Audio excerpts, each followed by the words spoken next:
چند دن پہلے ایک بڑی امپورٹنٹ میٹنگ ہوئی. اچھا جی.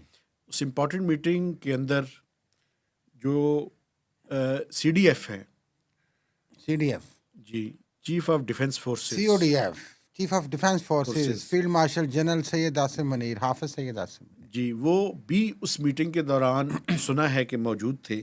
پرائم منسٹر صاحب بھی موجود تھے. اچھا اور میٹنگ کا ایجنڈا یہ تھا کہ پاکستان کا جو آئی ایم ایف کا یہ 25واں یا 26 پروگرام ہو چکے ہیں, اگر آر ایس ایف کو بھی شامل کیا جائے تو کس طرح ممکن ہے کہ ہم 27ویں پروگرام کے اندر نہ جائیں.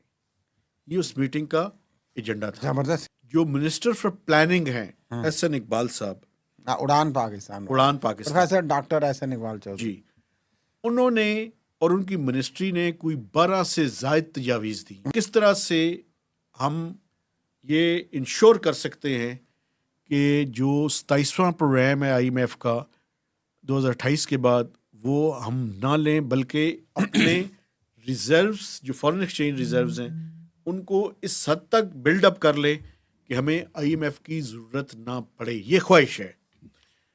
تو اب اس پہ ڈیلیبریشنز, تجاویز کو یاد ہے آپ کو کیا دی انہوں؟ جی, مجھے تجاویز بالکل یاد. انہوں نے کہا جی سب سے پہلے, اچھا, انہوں نے این ایف سی کے اوپر بھی تجاویز دی. یہ بھی میں آپ کو بتانا چاہتا ہوں. نیشنل فائنانس کمیشن کے اوپر انہوں نے بہت ساری تجاویز دی, جس میں پاپولیشن کا انہوں نے ویٹیج کم کرنے کی بات کی ہے, لیکن اس کے ساتھ ساتھ جو امپورٹنٹ بات کی ہے وہ یہ ہے کہ جی بی, آزاد کشمیر اور مائی ڈسٹرکٹس آف کے پی, ان کا شیئر بڑھایا جائے.